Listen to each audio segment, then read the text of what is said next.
Buenas tardes, nosotros somos los filosqueteros y vamos a presentar nuestro trabajo final de semestre. A mí, por ejemplo, me llamo Miguel Ángel Puente Figueroa y me va a tocar hablar sobre la modernidad filosófica. Yo soy Fernanda Bravo y yo voy a hablar sobre los temas que abarca la crisis de la modernidad. Hola, yo soy Ivonne Martínez y voy a presentar las corrientes de la posmodernidad. Yo soy Daniel Sánchez y yo voy a hablar sobre la postmodernidad. Hola, soy Santiago y voy a presentar sobre después de la postmodernidad. La modernidad filosófica explicada como una plática común. Imagínate que estamos sentados los dos en una cafetería con un café recién servido. Y tú me preguntas, oye, ¿qué es eso de la modernidad filosófica?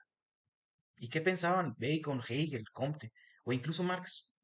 Y yo te contesto, va, te lo explico, pero sin palabras difíciles. Sí, como si fuera alguna plática común entre nosotros dos. Porque sí, la modernidad puede sonar súper teórica, pero si la aterrizamos a la vida diaria, funciona casi, pero casi como una historia. La historia de cómo los seres humanos empezamos a confiar en la razón, en la ciencia, en la sociedad y también en cómo nos dimos cuenta de que todo esto tiene límites, tensiones y problemas. Todo esto empieza desde el siglo XVII, perdón, y va terminando aproximadamente en el siglo XIX. Es el momento en que los seres humanos dicen, ya estuvo, no vamos a guiarnos por dogmas antiguos, vamos a usar la razón, la ciencia, la historia, la sociedad, todo lo que podamos entender y comprobar. Es un cambio de chip enorme. Piensa en alguien que decide dejar de seguir lo que le dieron, lo que le dijeron toda la vida y empieza a aprender por su cuenta propia. Empieza a observar y a preguntar, ¿y por qué? En vez de decir, así es, porque siempre ha sido así. Ese es el espíritu moderno. Y para armar ese nuevo modo de ver el mundo, aparecen varios pensadores. Cuatro de ellos son clave, lo que son Francis Bacon, Hegel, Augusto Comte y Karl Marx. Cada uno puso una pieza distinta del rompecabezas. Vamos uno por uno. Empezamos con Bacon, Francis Bacon. Es el típico amigo que te diría, Bacon, pruébalo. Imagina a Bacon como la típica persona práctica, la que te dice, no me lo cuentes, demuéstramelo. Si no lo puedes probar, no lo des por hecho. Así de sencillo. Eso es básicamente el espiritismo. Solo confiar en lo que puedes observar, medir, experimentar. Antes de Bacon, gran parte del conocimiento se basaba en autoridades, que eran los griegos antiguos, la iglesia, los grandes filósofos medievales. Pero Bacon dice, el conocimiento no debe basarse en lo que otros dijeron, sino en lo que podemos ver y comprobar hoy en día. Y para eso propone algo que cambia totalmente la ciencia, el método inductivo. ¿Qué es la inducción? Sencillo, muy fácil. En vez de partir de ideas generales y buscar ejemplos que lo confirmen, buscas lo contrario. Observas casos particulares, encuentras patrones, formas una idea general y la vuelves a poner a prueba. Así nace la física moderna, la biología moderna y en general la ciencia como la entendemos hoy en día. Los ídolos, entre comillas, de Bacon son una parte interesante. Es que Bacon nos dice que la mente humana está llena de trampas, ilusiones, prejuicios, y los clasifica en cuatro ídolos, como si fueran cuatro filtros sucios que distorsionan lo que llegamos a ver. El primero, ídolo de la tribu. Son errores que todos cometemos por ser humanos, ver patrones donde no lo hay y exagerar o llegar a suponer. Segundo, ídolos de la caverna, prejuicios personales, cosas que nos marcan por nuestra historia o incluso nuestra personalidad. Ídolos del foro, problemas de lenguaje, palabras confusas, conceptos mal entendidos. El chiste es que el mensaje no llega bien a su destino como debería de ser. Ídolos del teatro, teorías heredadas, ideas viejas que aceptamos como si fueran un guión que recitamos sin pensar. Para Bacon, liberarnos de estos ídolos es lo que permite construir un conocimiento más limpio. Es la base de la ciencia moderna. Luego sigue Hegel, el típico filósofo que veía la historia como una novela épica. Si Bacon es el hombre práctico, Hegel es el filósofo arquitecto que quiere construir un sistema para aplicar todo, absolutamente todo, la naturaleza, la historia, la política, la religión, el arte, incluso la filosofía. Hegel piensa que la realidad en el fondo es racional, que todo lo que pasa sigue una lógica profunda y que la historia no es un caos, es un proceso con un sentido. Después tenemos lo que es el idealismo absoluto. Para Hegel, la realidad última no es material, es la razón o lo que él llama espíritu absoluto. Suena muy abstracto, pero piensa en esto. Es como si dijera que la humanidad, a lo largo de la historia, va tomando conciencia de sí misma y de su propia libertad, y que ese despertar ocurre poco a poco, etapa por etapa. La dialecta, la clave para Hegel, era entender, perdón, la dialecta era la clave para entender a Hegel, la famosa estructura de tesis, antítesis y síntesis. Pero eso no es una fórmula de matemáticas, es más bien una manera de ver cómo avanzas las ideas y la historia. Surge una idea, es la tesis. Aparece su contrario, antítesis. El conflicto entre ambas que se genera algo nuevo, algo más complejo, es lo que conocemos como síntesis. Esa síntesis se vuelve a convertir en tesis. y el proceso sigue en un círculo vicioso. Es como la vida misma. Avanzamos, chocamos, nos equivocamos y al final corregimos, superando las contradicciones que hemos tenido. Luego tenemos lo que es el espíritu absoluto. Para Hegel, el camino de la historia es el camino hacia la libertad. Los griegos dieron un paso, el cristianismo otro y la modernidad otro diferente. La filosofía es, por así decirlo, la forma final en la que la razón se entiende a sí misma. Suena grandioso, y lo es, pero también es la base de muchas ideas modernas sobre progreso, historia, Estado y cultura. Luego tenemos a Augusto Comte, el que convierte el estudio de la sociedad en una ciencia. Ahora imagina que Hegel construye grandes teorías sobre la historia humana. Comte, en cambio, es mucho más práctico. Él te dice, si podemos estudiar la naturaleza con ciencia, ¿por qué no estudiar también la sociedad? Interesante. Ahí nace el positivismo. ¿Qué es el positivismo? Te preguntarás, es la idea de que el único conocimiento válido es el que se basa en hechos observables y leyes, leyes comprobables, nada de especulaciones, nada de explicaciones mágicas o metafísicas. Para Comte, el conocimiento humano pasa por tres estados. Primero, estado teológico. Todo se explica con dioses, espíritus y fuerzas sobrenaturales. El segundo es el estado metafísico. Se empiezan a usar conceptos abstractos como naturaleza, esencia, pero aún no se basa en ciencia. El tercero es el estado positivo.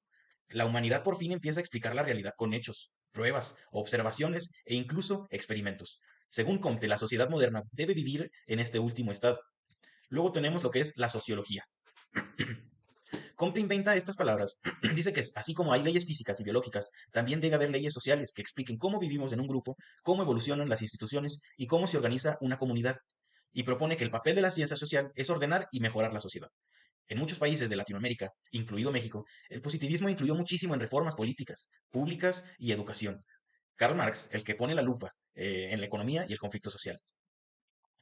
Aquí llegamos a Marx, quien toma ideas de Hegel, pero las baja a la tierra, a la economía, al trabajo y al sistema productivo. Para Marx, la clave para entender la historia no está en las ideas como Hegel pensaba, sino en las condiciones materiales, cómo producimos lo que necesitamos para vivir y quién controla esa producción. Luego tenemos el materialismo histórico. Esta idea dice que toda la sociedad se organiza alrededor de su modelo de producción, lo que es el esclavismo, el feudalismo y el capitalismo. Este modo de producción determina las clases sociales, las leyes, las instituciones e incluso la cultura. Seguimos con la lucha de clases. Según Marx, toda la historia es un conflicto entre clases con intereses opuestos. En el capitalismo, la lucha es entre burguesía, que son los dueños de las fábricas, empresas y los medios de producción, contra la clase proletariada. Perdón. Son trabajadores que solo tienen la fuerza de su trabajo. El problema del capitalismo, para Marx, es que el capitalismo es súper productivo, quizá el sistema más dinámico de la historia, pero también es injusto. ¿Por qué? Porque explota al trabajador. También alinea al individuo, concentra la riqueza, no la comparte y genera crisis económicas repetitivas. El capitalismo lleva al socialismo y el socialismo al comunismo. Marx piensa que la historia del capitalismo está llena de contradicciones, que la harán colapsar eventualmente. Después vendría el socialismo, donde los trabajadores controlan los medios de producción, y más adelante el comunismo, una sociedad sin clases, sin explotación y sin estado represivo. Te puede o no gustar la propuesta, pero no se puede negar que Marx fue clave para entender la economía y la política con los conflictos del mundo moderno. ¿Qué tienen en común estos cuatro filósofos? Podrías que pensar que Bacon, Hegel, Comte y Marx no tienen nada que ver entre sí, pero todos comparten una idea central. La realidad puede ser entendida y transformada, y además, Bacon pone las ciencias en la base. Hegel le da a la historia un sentido racional. Comte convierte a la sociedad en un objeto de estudio científico. Marx revela las tensiones económicas y sociales que atraviesan ese mismo mundo moderno. Juntos construyen la estructura mental con la que Occidente piensa: progreso, ciencia, historia, sociedad, economía y crítica. Entonces, ¿qué es la modernidad al final del todo? La modernidad es el gran experimento humano que te dice: vamos a entender el mundo usando nuestra razón y vamos a cambiarlo si es necesario. Es la época en la que el ser humano deja de ver el mundo como un destino fijo y empieza a verlo como algo que puede construir, pero también es la época en la que aparecen tensiones nuevas, como la ciencia que libera, pero también controla, progreso que crea riqueza, pero también desigualdad. También lo que es la razón que da sentido, pero también genera burocracias enormes. Historia que avanza, pero también sufre guerras, colonización y explotación. En resumen, la modernidad es contradictoria, pero a nuestra base, desde cómo pensamos las políticas, las sociales, las ciudades, la economía, hasta cómo entendemos el tiempo, el individuo y la libertad. Les voy a platicar sobre algo llamado la crisis de la modernidad. Suena súper filosófico, pero en realidad es básicamente el momento en que varios pensadores dijeron: oigan, todo esto que la modernidad prometió como que no está funcionando bien, ¿no? Y la modernidad creía muchas cosas y creía mucho en 3 cosas. Y esas eran que es que somos muy racionales, que el mundo siempre va a mejorar y que cada quien es dueño de su vida. Pero luego llegaron varios autores, como Nietzsche, Marx y Freud, y dijeron pues que exactamente no. Y por ejemplo, dijeron que no. Y bueno, voy a hablar de otros temas que son igual de la crisis de la posmodernidad, que fue el cuestionamientos de la razón, progreso y la autonomía. Por ejemplo, a ver, la modernidad pensaba que la razón podía con todo, que con pensar bien se arreglaba el mundo y que también creía que el progreso era como inevitable, como si siempre fuéramos hacia algo mejor, que la gente era autónoma, o sea, que era totalmente libre para decidir. Pero con los años nos dimos cuenta de que la razón no siempre se usa para cosas buenas, o sea, el progreso también puede traer problemas y que la libertad depende mucho de cosas como el dinero o la familia o también como tu estado emocional, incluso tu estado emocional. Por ejemplo, no sé, un ejemplo podría ser que cuando dicen de que si estudias y te esfuerzas te puede ir súper bien, pero y si tú estudias, si te esfuerzas, pero igual la vida te pone como trabas, ¿no? O sea, por cualquier cosa, que tú no tengas en cuenta, no puede funcionar y no te puede ir bien. Y pues sí, o sea, justo pasó con estas etapas estas ideas de la etapa moderna y se cumplieron, pero no como se esperaba. El otro tema es Nietzsche, muerte de el nihilismo y la crítica. Y la crítica a la moral. Y la crítica a la moral. Nietzsche es un filósofo que llegaba y decía de que Dios está muerto, ¿no? Pero no significa que literalmente Dios estaba muerto, sino que los valores que guiaban a la sociedad como la moral religiosa ya no tenían como tanta fuerza, o sea, tanto valor, o sea, ya no valían lo mismo, por así decirlo. Y por ejemplo, dice que Dios muere y los valores caen. ¿Y qué pasa cuando los valores que daban sentido se caen? Pues aparece el nihilismo, esta sensación de que ya nada tiene sentido, ¿no? O sea, Nietzsche decía que seguimos obedeciendo reglas sin pensar, como si la sociedad nos quisiera tener, o sea, que no habláramos, que fuera lo que ellos dicen. También es como cuando nos enseñan, o sea, como siempre nos dicen de que no, pórtate bien y te irá bien, pero después vas creciendo y te das cuenta de que pues no siempre funciona, o sea, no siempre funciona. Entonces ahí es cuando te empiezas a cuestionar y dices de que pues entonces qué hago, o sea, qué sería lo mejor, ¿no? Y por ejemplo, Nietzsche igual dice que ya vimos que los valores viejos no funcionan y ahora nos toca como a nosotros crear o decidir nuestros propios valores, pero siempre pensando que sería lo mejor. Y pues otro tema también es el de Freud, el inconsciente y que el inconsciente y el que no lo controla todo. Freud es el de la psicología, ¿no? Llega como a tirar las ideas modernas, las ideas de que somos de que 100% racionales y dueños de nuestras decisiones. Bueno, el poder está en todas partes. Él dice que tenemos un inconsciente, Hizo algo muy y en esta moderno, que parte poder era simplemente una hay estructura una vertical, parte escondida en nuestra mente que influye en lo que hacemos sin que nos demos cuenta. O sea, no natural, literal, o sea, ya nuestra esencia, lo que sea. Y o sea, no eres tan... Y en cómo definimos lo normal lo anormal. Es un poder invisible, disperso, cotidiano. Foucault también nos enseña que las verdades que seguimos son neutrales, tienen historia, tienen intereses detrás y cambian dependiendo de las luchas sociales. Eso es muy posmoderno, creo yo. La idea de que no existe una verdad eterna, sino regímenes de verdad. Y bueno, voy a hablar también de Baudrillard, si no me equivoco que sí se pronuncia, el mundo convertido en simulacros, ¿no? Y si seguimos por este mapa, pues llegamos a ¿cómo se llama? John Baudrillard. Creo que es el más radical de todos, porque pues él dice que vivimos en un mundo donde lo real ha sido sustituido por simulacros. Para él, pues la posmodernidad es un enorme escenario donde todo es copia de copia, una especie de hiperrealidad donde ya no sabemos si algo es auténtico o simplemente una representación. Y su ejemplo más clásico son los medios y la publicidad, pero si lo traemos al presente, pues sería TikTok, Instagram, filtros, inteligencias artificiales, etcétera. Pues Baudrillard estaría fascinado. Y pues la idea de que ya no consumimos productos, sino signos, apariencias, estilos de vida, eso es profundamente pues, posmoderno, ¿no? La estetización total de la realidad.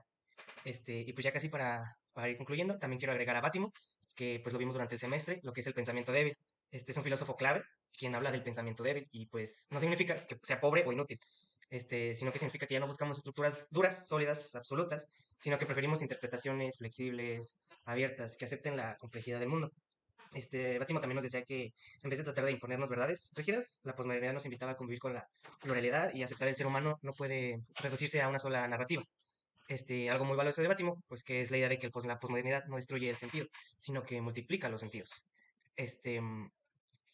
Y entonces, pues, ¿qué realmente es la posmodernidad? A estas alturas, la posmodernidad podemos decir que es una forma de mirar el mundo sin verdades absolutas, un reconocimiento de que la realidad es diversa, contradictoria y plural, una crítica a las narrativas que pues pretenden explicar todo, ¿no? Una invitación a aceptar la ambigüedad, por así decirlo, y una sensibilidad que valora lo híbrido, lo fragmentado o lo irónico. Y todo esto se siente en muchos aspectos de la vida cotidiana, véase como el arte, la arquitectura, donde ya no se busca una pureza formal, sino mezcla de juego, ruptura. En la política incluso, donde las identidades ya no son pues rígidas o monolíticas, ¿no? O hasta la cultura digital, donde todos producimos discursos a cada instante, y pues en la vida personal, donde la identidad es fluida y pues, sí. Y pues la posmodernidad es en cierto modo pues aprender a evitar la complejidad, ¿no?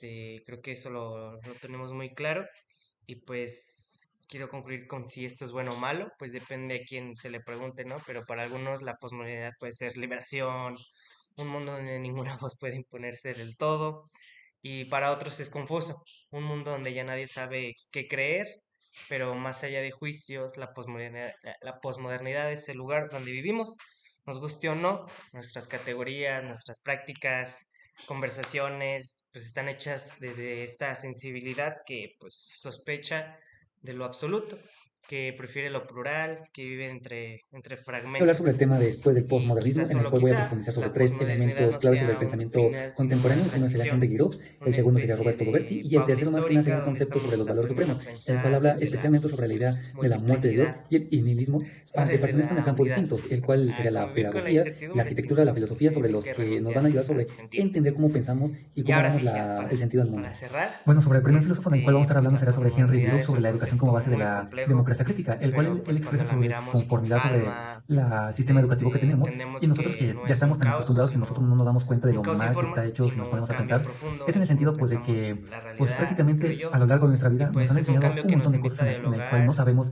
y a para qué nos van a estar cuestionarnos sobre sirviendo, como todo por y ejemplo la imaginar fórmula pues un general cambio o que un nos sinfín de recuerde cosas que que no no es sabemos a la fecha solo para qué sirven camino, en nuestras vidas, o por ejemplo nos sino enseñan cosas que a lo muchos. mejor como nosotros como arquitectos no tenemos en Y cuenta, pues bueno, que con así a lo esto mejor algunas cosas sí las concluyo tenemos como lo que para cultura general, pero en sí como para nuestras vidas principal, para la vida general que nos vamos a estar enfrentando, pues la verdad es que no. Y ese es el dilema que tiene Henry sobre su filosofía que expresa, que es su desconformidad sobre esto, que su idea principal es más que nada el hecho de mostrar al mundo de lo que es, o a los estudiantes mejor dicho, es cómo nosotros nos podemos expresar ya en la vida real, sobre cuestionar sobre todas las cosas.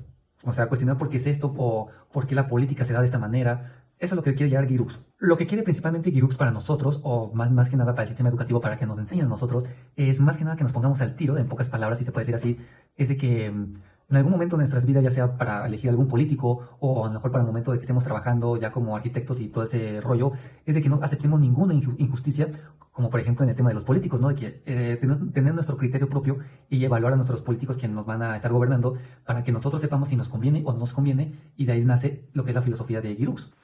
Otra de las cosas que también menciona Giroux es sobre el tema del el poder que tiene el maestro hacia los alumnos, que es otra cosa de los que también aborrece, si se puede decir así, es en cuanto a que se le sube mucho el poder a los maestros. Y si tenemos en cuenta es de que a muchos maestros son de que muy cuadrados, que por más que uno le diga de que está mal en este aspecto o X o Y motivo, siempre tienen el afán de, como se sienten acá muy por encima de nosotros, es de que no aceptan ningún tipo de corrección hacia nosotros.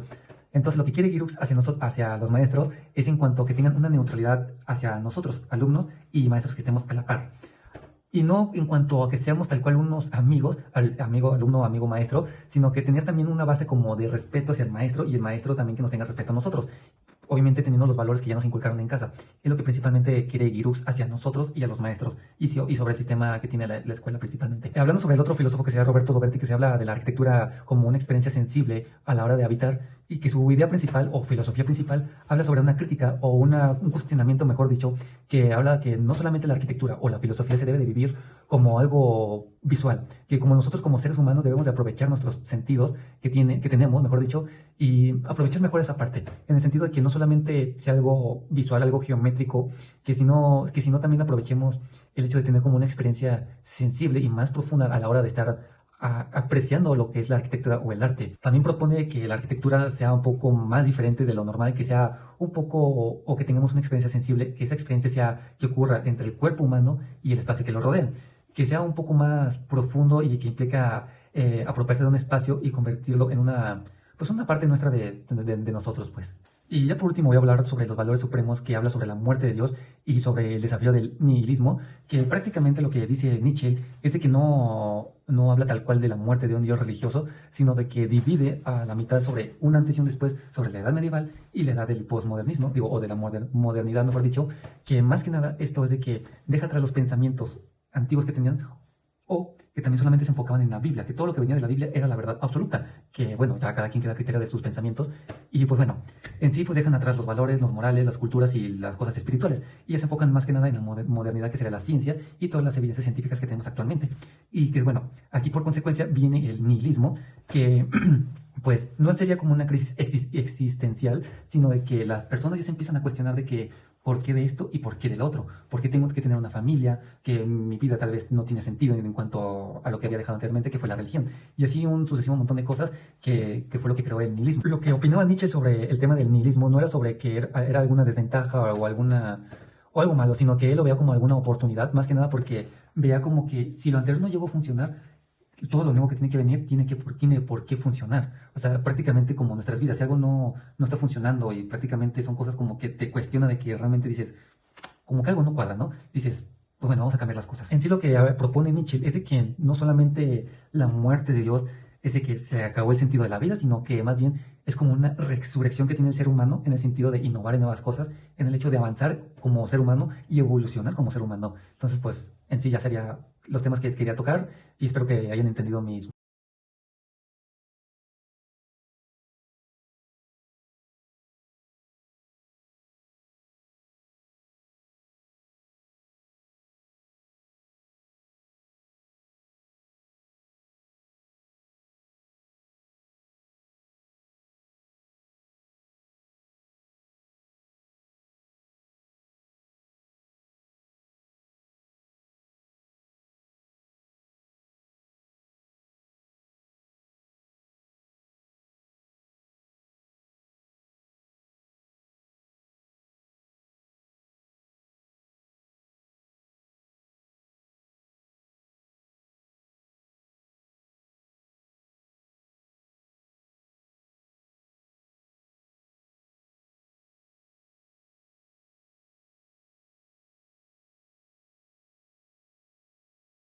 Bueno, a mí me toca cerrar hablando de algo que suena un poco complejo, pero en realidad no lo es, ya que esto es lo que vivimos todos los días y estas son corrientes que vienen después de la posmodernidad.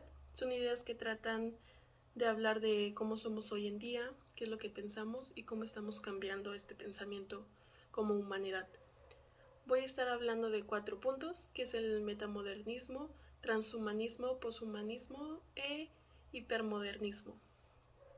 Como primer punto está lo que es el metamodernismo. ¿Qué es el metamodernismo? En este pensamiento dice que podemos vivir más o menos como en 2 extremos. Hagan de cuenta que sabemos que no existen verdades absolutas, pero buscamos algo en qué creer. No solamente quedarnos en, ok, no existe nada, o ok, tenemos que creer exactamente en esto. Entonces también vivimos con esperanza, pero también con duda, entre querer cambiar el mundo y sentir que no podemos con una simple tarea. Es una especie de movimiento emocional e intelectual en el que no somos unos totales genios, pero tampoco somos como ignorantes. Queremos creer, pero con conciencia. En el segundo punto, que es el transhumanismo, este nos habla sobre cosas tecnológicas, sobre cambios tecnológicos, donde básicamente hay una pregunta general. Si la tecnología puede mejorar al ser humano, ¿por qué no hacerlo?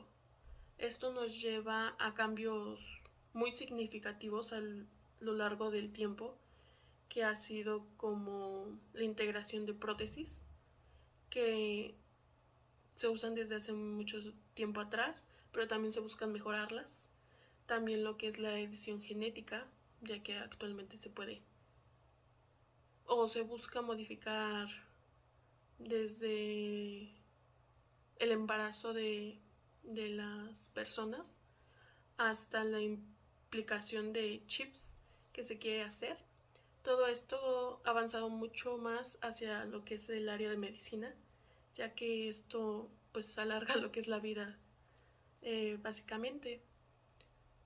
Y pues es que es una versión como mejorada de lo que puede ser el ser humano, lo que busca esta corriente. Como corriente 3 tenemos lo que es el poshumanismo, que nos habla más sobre catástrofes, que hay una pregunta que lo puede explicar, que es ¿qué pasa si el ser humano deja de ser el centro del todo? Esto nos habla sobre cambios que se puede tener en la tecnología sin que el ser humano sea como el protagonista de esto. También las películas de ciencia ficción nos pueden ayudar a comprender más este pensamiento, ya que nos habla sobre cambios en la tecnología, cambios en lo que es como el ecosistema en el que vivimos